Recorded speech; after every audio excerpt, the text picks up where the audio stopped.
Whether you're a guy in a cape or a rogue who's sneaky, join Chris and Roger as they entertain the geeky. Guys, what's going on? What's up, Chris? What's up, Roger? What's up, nerds and geeks? And all of the above. We don't care if you're a Trekkie or a Trekker. I don't know what any other fandom's called. A Star Wars buff. What do they call Star Wars fans? Comic book man. Jedis? Jedi in the streets, Sith in the sheets. Whatever you want to be, whatever you identify with here in this geeky world. We love you. And we are so glad that you are tuning in. So. Take it away, Chris. So last episode we talked about our favorite 90s cartoons. And Roger wanted to touch on some of the glamorous 90s video games here. What I feel is the generation of video games. Like, to be honest with you, 90s video games were awesome. You know, I think the 90s were a beautiful time for video games because the arcade was still a thing. That and... Okay, let's look at what we really have now. You have sports games, first-person shooters, and RTSs. Yeah. That's pretty much it. That's about it. And we have these beautiful consoles now. The Xbox One, the PS4, that can do so much amazing things. And what do we get? Here's a new Call of Duty game. Here's a new da-da-da-da-da. You know what frustrates me the most about that? And we were talking about this earlier. I hate that you have to be connected to the internet to play a game. Yeah. There's an issue with that. Because, guys, for fucking 30 years, you didn't have to do that. No, you brought an extra controller over to your buddy's house and you jammed Super Mario Brothers 3. Well, and that's the thing. Everybody had controllers. Like, even if you didn't have the system, you'd go get a controller because your friends had a system and you were going to a slumber party. And you were playing. You were jamming. Okay, so, yeah, I want to talk about the games, but more importantly, let's talk about the consoles. Because the 90s had... Let's look at the actual... You had Sega Genesis, yep. Super Nintendo, PlayStation 1, Nintendo 64... PlayStation 2 and the Xbox. Well, and you still had GameCube? GameCube, I think, maybe same 2000. Time it was basically the same time as Xbox. Like, you had, like, these lump of amazing consoles. Well, and then the original Nintendo was still not dead. Yeah, Nintendo didn't die till, what, 96? It was like 96, 97 when they were like, all right, we're done. Change our support over to the Super Nintendo. And even the last years of the regular NES's life is when you had some of the best games. You had Kirby's Dream Land come out. Which was amazing. You go... And you suck it in and steal the powers. Yep, or you'd spit it out and take people out with that star. Oh my god. Like, games like that, they don't do the platforming or the puzzle games like they used to. And, no, they don't. Like, to be honest with you, games are a lot easier now than they were back then. Let's look at the RPG genre. Okay. Alright, Elder Scroll. Let's talk Skyrim. The biggest of the Elder Scroll games. You can make a bad face, but it's the best-selling Skyrim game, whatever. So much so, they decided to reskin it and make it pretty. Took you, 45, 50 hours to beat that game? If you did every little side quest? Yeah. Okay, that's fine. It's a time investment, but was it a time challenge? Well, on that same note, let's talk about the greatest role-playing game, the most successful one ever. Final Fantasy VII? Warcraft. Okay. I mean, there's still, I think, 8 million people that play that game. Yeah, but that's an MMO. MMORPG. Yeah, but it's a different formula than... It's an RPG game formula. It's good, but, like, the game is so watered down at this point that, like, okay, with World of Warcraft, initially, when it launched, getting to the level cap was hard, and you were playing the game. And then once you hit the level cap, you started playing an entirely different game. Now with World of Warcraft, you don't start playing until you're capped. And they basically give you capped characters now to play the game. That's lame. It's stupid. But games have changed so much now. I mean, the instruction booklet would tell you how to play the game. Yeah. And you'd go from there. But now you got tutorials, save points. That's it. That right there. The save point is what destroyed video games. Was brutal.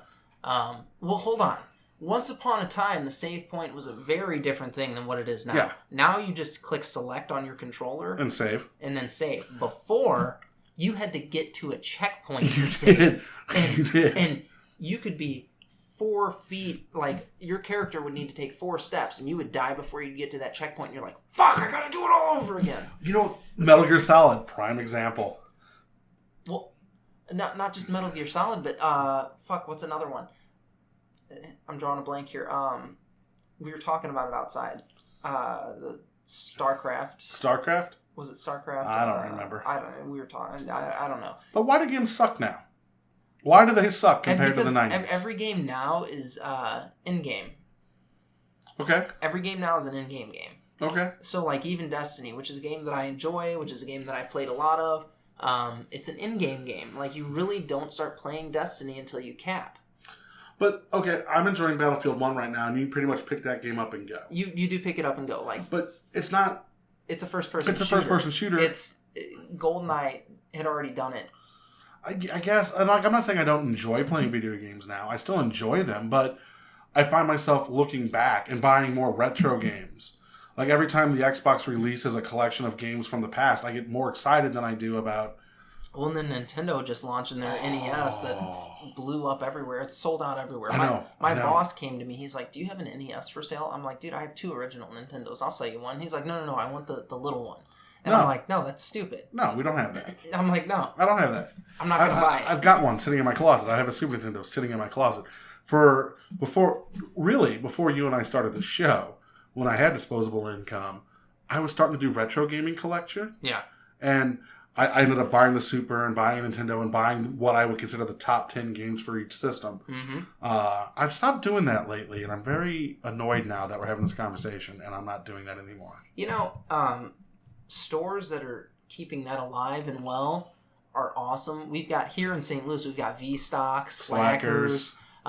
There's a place called Arch City Games. Have you been there? Have you actually been in there? Yeah, it's awesome. There's one across... That's on the Rock Road, yeah. Right? Across the street, there's a little store that does cell phone repairs. Yeah, and they do games there, too. Yeah. Right next to Guitar Center. Yeah, God. Hold on. Do I have the card in my pocket? I don't know. I'm an Arch City guy. But I got a shout out. I know the owner. Well, and with Arch City, I took the kids in there one day randomly and struck up a conversation with the owner. And he's like, yeah, I just wanted to do this. I love it. And now they're getting all kinds of nerd stuff. They're getting fucking board games there. Are they? They are. And they've got a great, good games. Let's go check it out. I can't remember the name of the other store, but we'll check that out too. I know what you're talking about. I used to nail the owner's sister. True story. What up, Ken? I used to bang your sister. He doesn't listen. No, he does not. No harm done. No harm done. Once we give him the card, though, he'll listen. He'll be like, this fucker. He'll be like, motherfucker, nailed my sister. No, but 90s games were cool and and challenging. Crash Bandicoot. That was my point. Was Skyrim? Yeah, it took you a work week to complete, but you kind of just walked through it. You went from point A to point B. Even if you died, you're like, oh, I misclicked a button. There was no challenge. Yeah. And I remember playing fucking Super Mario 3, World 8, when you try to cross the bridge and that hand would grab you and suck you down. Mm-hmm.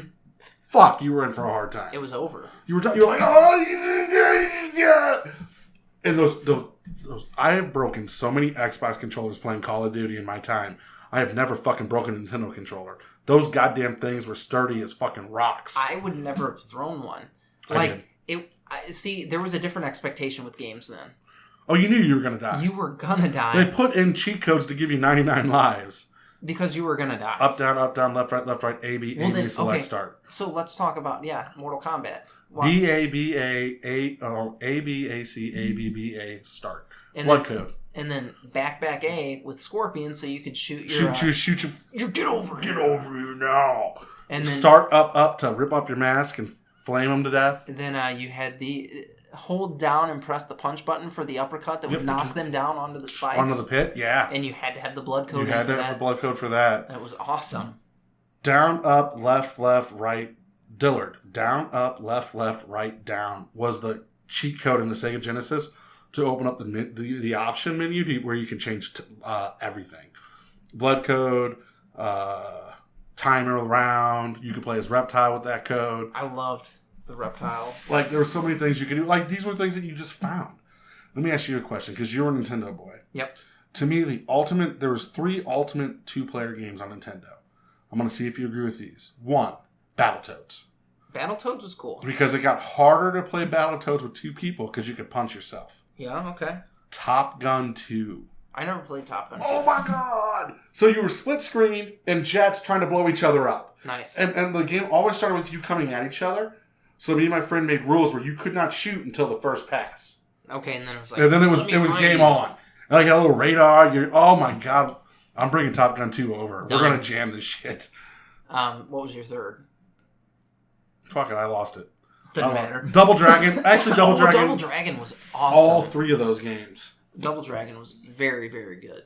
Like, those were games you played with people. You did. Well, then... Excite Bike. Excite Bike, dude. I still love Excite Bike. Let off the throttle so you don't fall backwards. Oh, did you ever... Oh, God. This is how our show goes. Did you ever play the Jaws video game on Nintendo? I did not.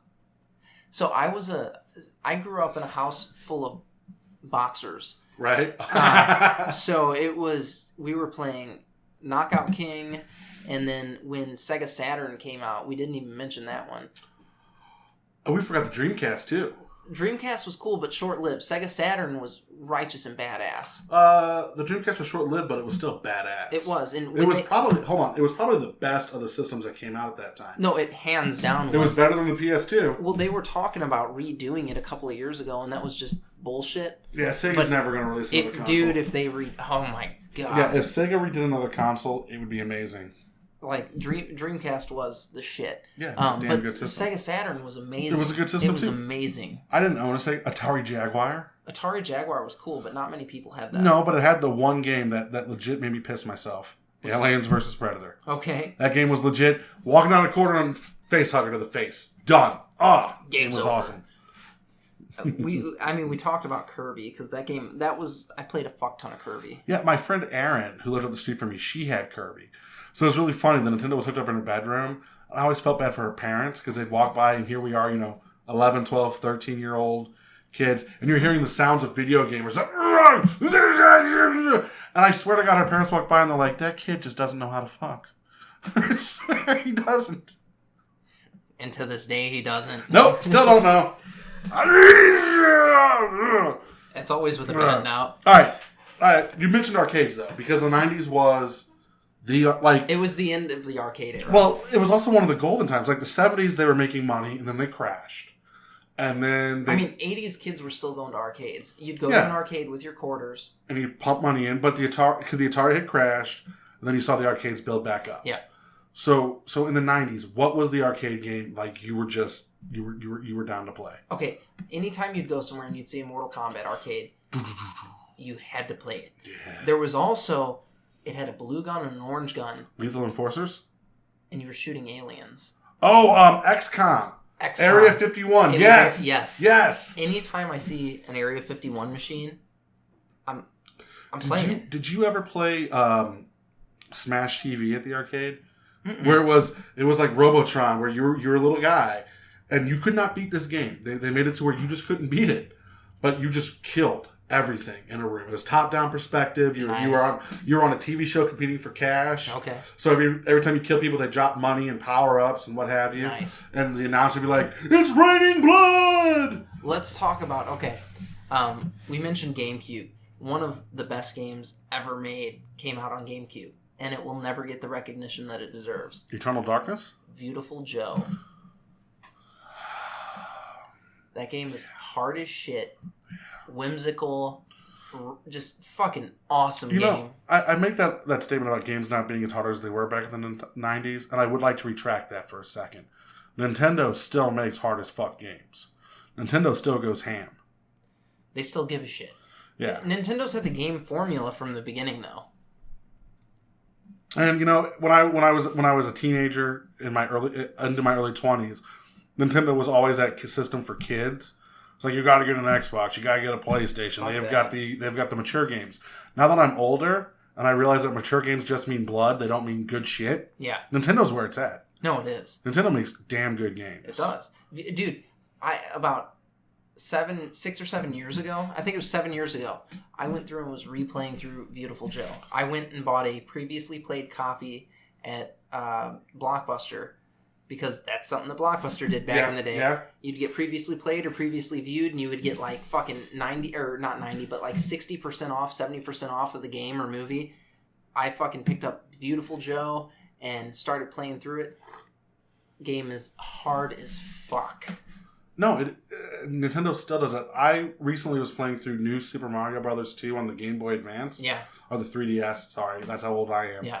The 3DS, and I literally wanted to throw that damn thing across the room so many times. And you're like, I can't. Well, let's talk about this. Remember, we all remember the original Game Boy commercials and how just fucking hard you would get seeing that. Yeah. What about the little Sega handheld? The Sega Nomad or the Sega Game Gear? I think it was the Nomad. The first one, the little... That was the Game Gear. The Game Gear was Sega's first foray, and they actually made Game Gear games. The Nomad was Sega's attempt to bring Sega Genesis games to the handheld. Okay, I gotcha. Yeah. No, the Game Gear was awesome in commercials. Not awesome in real life with its 15-minute battery life. No, battery life was horrible. And when you were buying Duracells for that, because that's what you used in these things, it was brutal. But the games looked sweet. They did. And they played sweet. No backlights. No backlights. No backlights. We didn't have backlights on the Game Boy until Game Boy... not Advanced, the Pocket. Game Boy Pocket. Game Boy Pocket. No, Game Boy Color. What came first? Game Boy Color. Game Boy Pocket came out first, and then Game Boy Color. But those didn't have backlit screen. It was Advanced SP. Oh my god. The Advanced... that was my first Game Boy I owned, was the Advanced SP, actually. And I bought it... The square one that you would fold up? No. Was the first one? No. The purple one with the shoulder buttons there. Because that didn't have a backlit screen. You sure? I'm sure. Okay. Because the Advanced SP coming out, they were like, it's got a backlit screen. And that was one of the big selling points to it. But... Go ahead. Do you know how I got my Game Boy Advance? How? Do you remember in the arcade they had that Lighthouse game? No. Yeah, I won it at the Lighthouse game. Oh my god. And I worked at Funko Land at the time at Northwest Plaza. You struck gold. I did. I walked in with it and I was like, hey guys, look what I just got. And I ripped it open and I started buying games. That's amazing. That's how I got my Game Boy Advance. That's awesome. I got the original Game Boy for like my 5th birthday. Yeah. And it was that big blocky thing, and it was like right before the Game Boy Advance came out. I never got a Game Boy Pocket, I'm sorry. Right before the Game Boy Pocket came out, and then like a year or two later, the Game Boy Color came out. And you were just done. Pokemon Yellow. No, I was Pokemon Blue, dog. What? No, Yellow. You get Pikachu when it's in color. Yellow wasn't out yet. I know, but it came out with color. Yeah, well, I don't care. I bought a Game Boy Color. Game Boy Yellow had not yet dropped, and I got Pokemon Blue at the urging of a friend.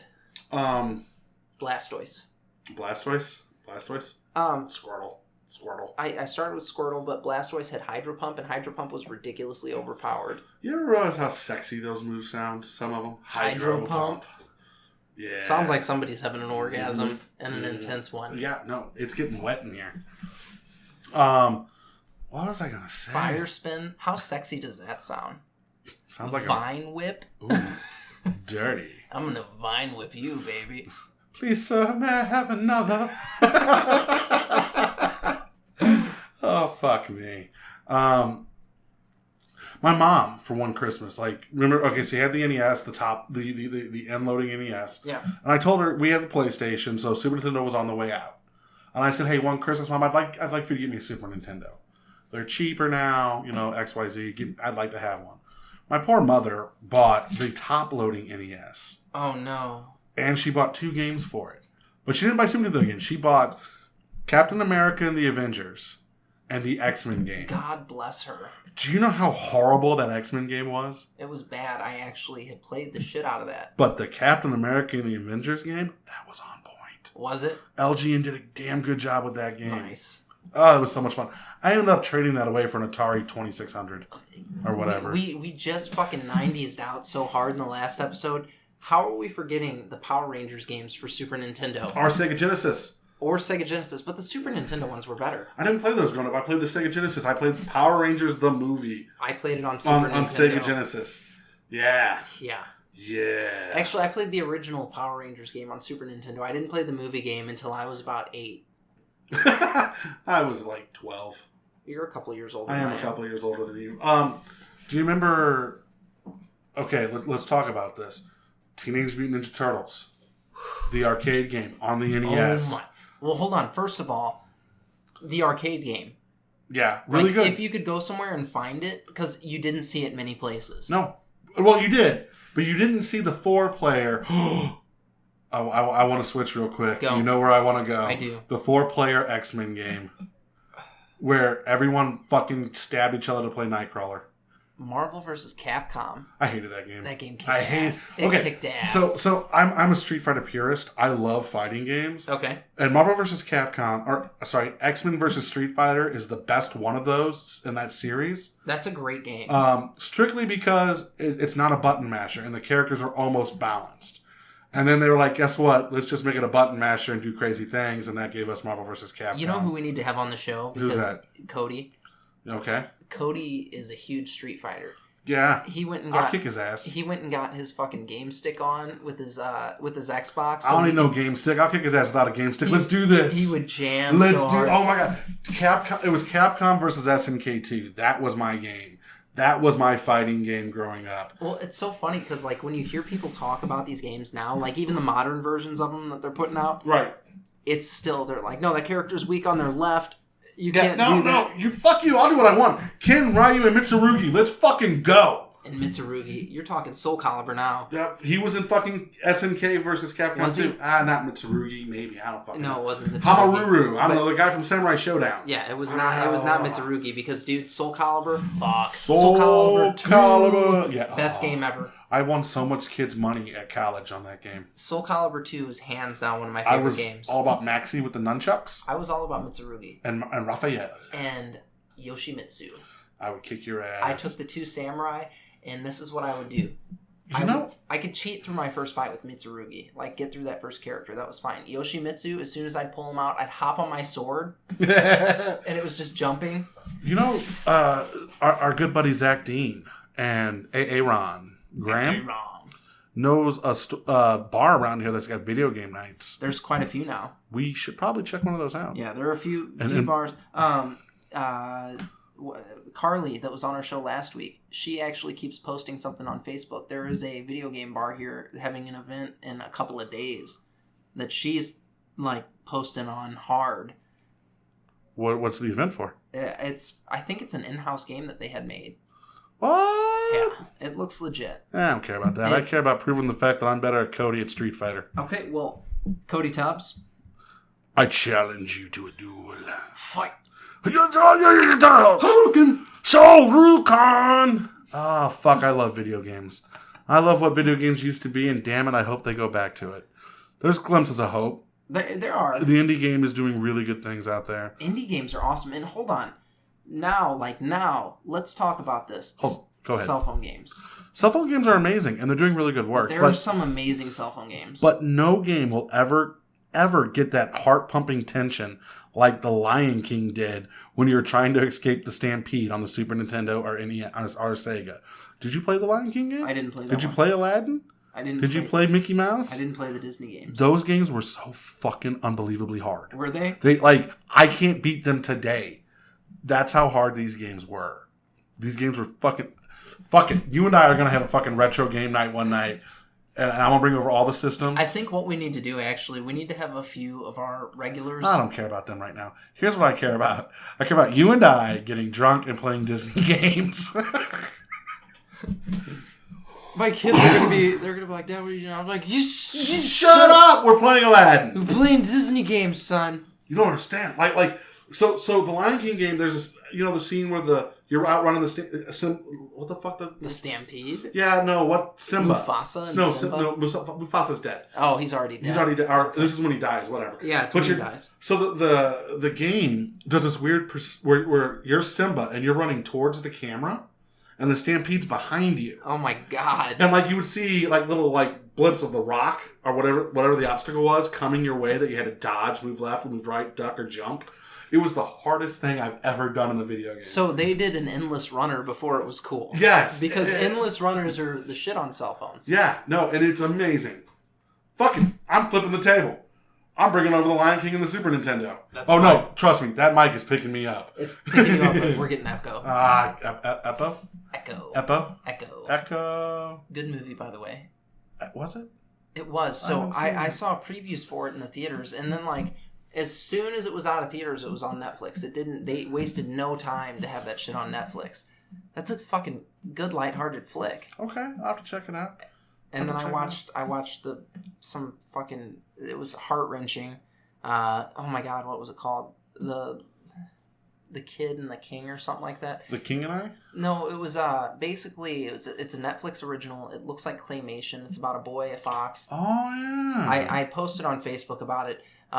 It is one of the best movies I've seen in the past 5 years. Okay, so I'm going to quickly jump topics, and I'm going to talk about why snakes are assholes. Why? Did you see that video of the BBC Planet with the little baby iguanas trying to escape the snakes? Oh my snakes? god, hilarious. Dude, my heart, I'm sitting on the toilet watching this video, and my heart is like beating. I'm like, run, little iguana, when they run! coil that fucker. Oh my god. And they're like, it's over, and then he's like, no, I'm out, I'm out. He flails a little bit. So, okay, there's something on, there's a guy on Facebook that does Celine it. And he does Celine Dion music to any scene.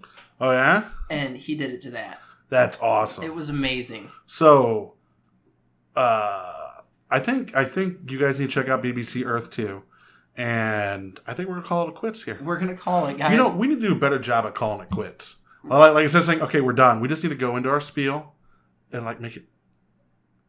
It's that time, folks. Oh, shit. So, check this out, guys. Go to beastescaperoom.com. Promo code GEEKY. 20% off. That is G, 2 E's, K and a Y. And then you enjoy. We are going to take a trip there as soon as they rotate out a room and cover it for you. As always, like us on Facebook. We are Entertain the Geeky. We're on Twitter as Entertaining Geeky. Go to YouTube, like, comment, subscribe, Entertain the Geeky. And we're on Instagram as Entertain the Geeky. Drop us a line. Guys, stay geeky. Bye.